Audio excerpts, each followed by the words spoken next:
Jed, ano ang mga nakatakdang schedule ni VP Duterte dyan sa Cambodia?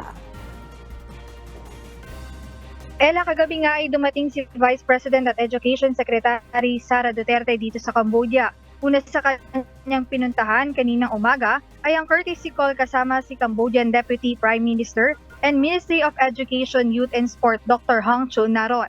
Si Dr. Hang Chunaron ay ang counterpart ng Department of Education Secretary Duterte sa Sineo Regional Center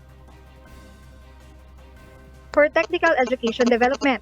Kanina rin ay nagtungo sa Anuwat Primary School at the National Institute of Education si VP Sara at bumati sa mga mag-aaral at tinignan ng mga silid-aralan dito. Nagkaroon din ng book reading session at tree planting activity sa nasabing paaralan. Kasunod nito, Ella, ay ang inauguration ng Philippine International School sa Phnom Penh. Mamaya hapon, Ella, ay nakatakdang makipagkita naman si Vice President Sara Duterte sa Filipino community leaders. Ayan munang update dito sa Cambodia. Balik sa iyo, Ella. Maraming salamat, Jed Naresina.